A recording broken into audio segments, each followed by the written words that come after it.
근데 재판 개념으로 하면 저희가 Y로 소위 말하면 뇌물 쓰는 것밖에 안 돼요. 근데 하느님 앞에서 우리가 뇌물 개념을 갖다 써야 되겠냐고.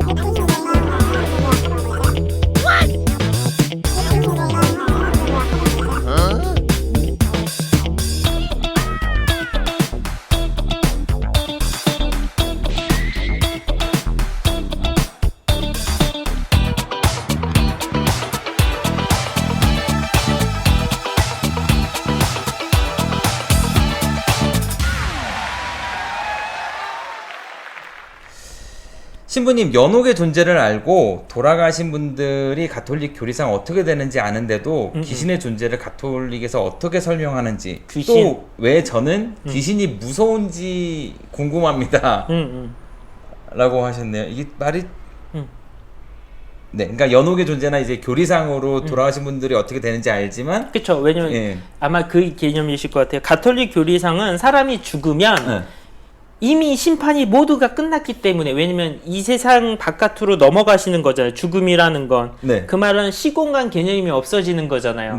그러니까 이미 최후의 심판 개념, 최후의 심판도 끝난 거예요. 그 부분한테는. 우리한테는 최후의 심판이 아직 안 온 거지만 그분한테는 죽음의 순간 동시에 최후의 심판까지 다 끝난 거잖아요. 소위 말하면 그걸 사심판과 공심판이 동시에 다 이루어졌다라고 말을 하는 건데, 그 말은 달리 말하면 뭐냐면, 가톨릭 신앙인 차원에서 죽으면 이미 가실 때, 그 영혼들이 개별적으로 갈 때는 이미 다 정해졌어요.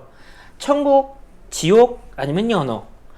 근데 천국은 말 그대로 하느님 뜻에 잘 사셨기 때문에 하느님과의 그 행복을 누리는, 직권을 누리시는 곳이라고 한다면, 지옥은 완전히 하느님과의 관계가 끊어지고 완전한 어둠 속에서 홀로 외톨이로 있는 게 지옥이고, 연옥 개념을 약간씩 헷갈려 하시는데, 여기에 대해서 먼저 살짝 설명을 드리면, 일반적으로 생각하는 연옥은 아마 지옥이 무기징역이라 그러면 연옥은 유기징역쯤 되나보다. 그래서 3년, 뭐 5년 되게 좀 깜빵에 있다가 그 다음에 하느님 나라가 그건데, 그렇게 생각하셔도 뭐 완전히 틀린 건 아니지만, 좀 더 연옥이라는 개념을 잘 이해하시기 위해서는 이렇게 생각하시면 돼요.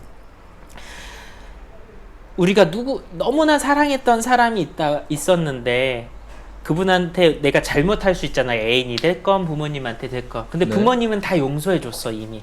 근데도 내가 너무 미안해서 차마 앞에 못 나서는 거 있잖아요. 아, 네, 어떤 건지 알 것 같아요. 근데 그때 본인이 겪는 괴로움은 장난 아니거든요. 차라리 이걸 용서를 받지 말자, 아예 계속 난 나쁘게 살 거야 하는 것보다 더 심한 내적 갈등과 고민을 겪잖아요. 사실은 연옥은 그거다. 하느님이 너 아직까지 나한테 올 때가 안 됐어, 그러니까 저기 가 있어가 아니라, 하느님은 분명히 다 용서를 해주셨어. 그러니까 잘 지냈던 애들은 그거를 오롯하게 믿고 말 그대로 하느님 앞에 가서 지복직관을 해. 근데 지옥이라는 건 아까 말했잖아요. 제가 하느님과의 관계가 완전히 끊어진 것. 그러니까 하느님의 용서도 이 사람은 모르는 거예요.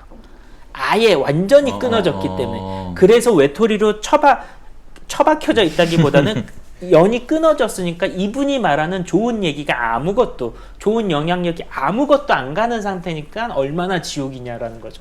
근데 연옥은 이미 야 나는 너를 용서했단다, 와 빨리. 근데 본인이 지은 죄 탓 때문에, 이건 하느님이 벌을 주는 개념이 아니라 본인이 우리가 살면서 지었던 죄 탓 때문에 내가 차마 못 가고 끙끙대고 있는 거예요. 근데 이거는 말 그대로 시간이 해결해 주는 거거든요. 그래서 정화라고 하는 거예요. 정화의 단계가 연옥 개념인 거예요.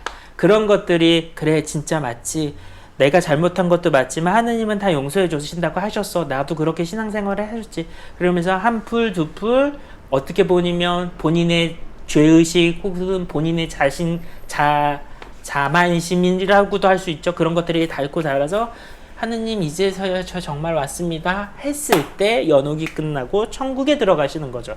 근데 왜 연옥 영혼들을 위해서 기도해 줍니까? 라고 하는 건 뭐냐면, 이렇게 생각하시면 돼요. 술을 막 먹었어. 술을 막 먹었는데, 술은 말 그대로 숙취해소제를 먹더라도 시간이 지나야지 풀려요. 술이라는 게 내 죄고, 숙취라는 걸 연옥에서 겪는 고통이라고 칩시다. 그거 갖고 내가 막 너 왜 이렇게 술 먹어서 구박하는 개념이 아니라, 하느님이 어떤 건지 알겠죠? 네네. 그러니까 우리의 숙취는 하느님이 막 구박해서 너 왜 술 처먹었니? 이러면서 때려서 아픈 게 아니라 내가 먹은 술 때문에 내가 아픈 거잖아요. 그렇죠. 네. 연옥의 고통은 그런 개념인 거예요. 내가 지은 내 죄 때문에 차마 하느님 앞에서 나가지 못하고 끙끙대고 있는 것. 근데 신자들의 기도, 연옥은 뭐냐면 숙취의 소재, 혹은 주변에서 가족들이 꿀물 타다 주고 이미 하느님의 옆에 있는 사람들이 그렇게 도와주는 거. 그러면 조금이라도 좀 감해지잖아요. 혼자서 시간이 내 간이 알아서 술을 해소할 때까지 기다리는 것보다 누가 옆에 와서 꿀물 타주고 괜찮아? 야 토해 하면서 등도 두들겨주고 그러면 의학적으로도 효과가 있을 뿐만 아니라 심리적으로도 내가 이렇게 끙끙대고 있을 때 도와주니까 조금 더 좀 회복이 빨라지잖아요. 그 개념이다. 굳이 비유를 들면. 와, 연옥의 개념을 이게 맞나 싶을 정도로 너무 다른 개념인데 왜냐면 그럴싸한 게 아니라 이게 맞아요, 여러분. 예. 왜냐면 여러분들이 알고 있는 마치 지옥이 무기징역이고 연옥이 뭐냐 그래야 돼? 그 유기징역이라고 하면 적당히 있으니까 이거 털어버릴 때까지 좀 있다 와. 그럼 하느님이 자비한 거예요, 그게? 하느님이 판관의 위치에 가서 재판하고 계신 거잖아요.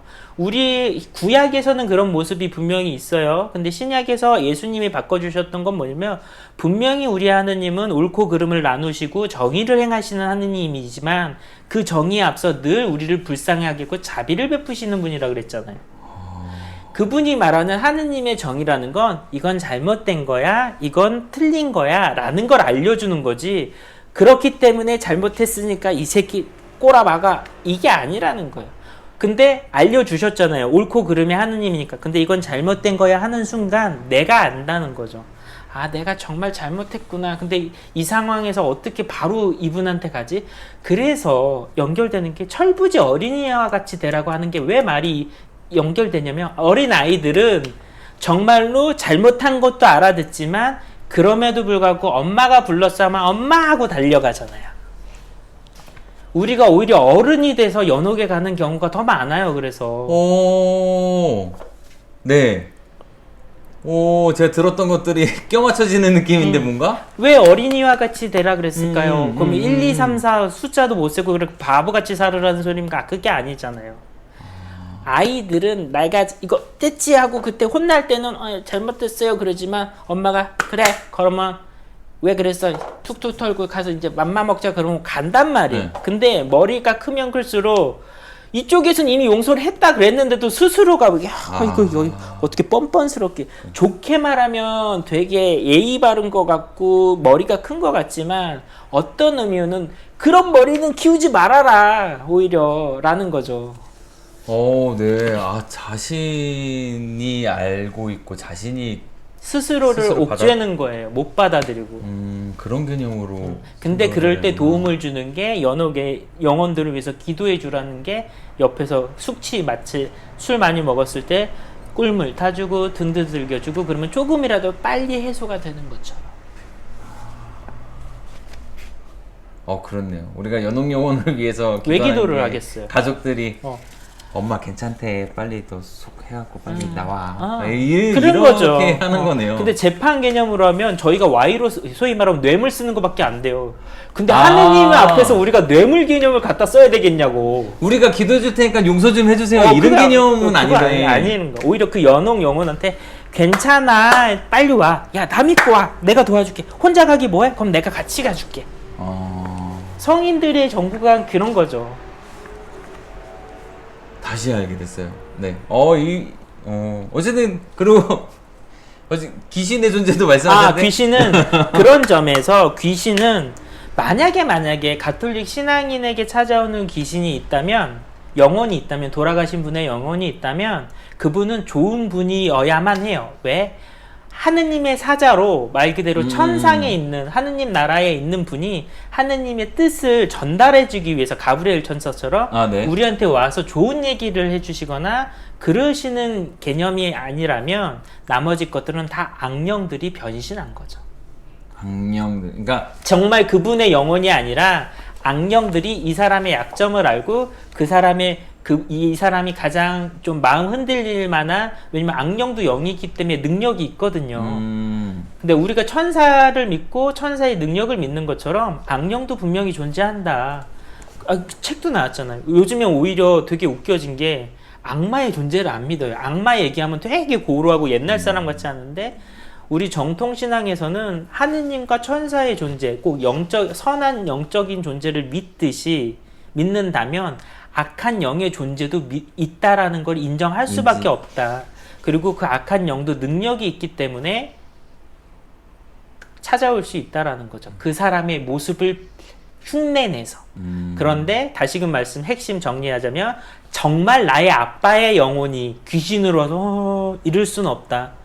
오히려 늘 좋게 나 잘 살고 있어, 걱정하지 마, 하느님께서 그러니까 너도 힘내래, 이렇게 좋은 하느님의 사자로서는 파견될 수 있을지언정 우리를 겁내게 하고 막 협박하고 하는 그런 식으로 존재하는 귀신이라면 그건 그분의 영역 아니니까 오히려 꺼지라고, 그야말로 예수 그리스도의 이름으로 물러나라, 사탄아 해야 할 악령이라는 거죠.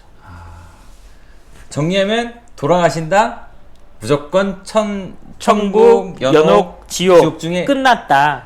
그분이 구천을 떠들고 있다는 개념은 가톨릭 교리 내에 있을 수 없다.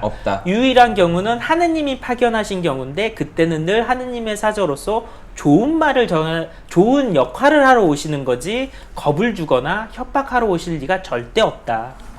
고로 무서워하지 마셔라. 오히려 무서워하신다는 개념은 우리 스스로 알고 있는 거예요. 그게 악령에서부터 왔다는 거. 안 좋을 걸 아니까 무서울 수 있는 거구나. 그건 네네. 본능인 거죠.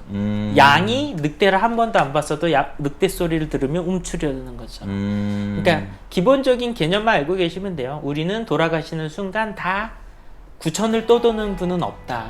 왜 지상에 왜 계셔? 다 각각 가실 때가 있는데. 그게 기본이네요. 돌아가시면은 우선 가실 때가 다 있다. 다 정해져 있다. 좋습니다. 우리 영상은 2주에 한 번씩 질문을 모아 촬영하며 편집을 걸쳐 2-3일 간격으로 유튜브 채널에 올라가고 있습니다. 당신이 참여해야 재밌어지는 방송, 밀어서 잠금 해제될 때까지 많이 물어주세요.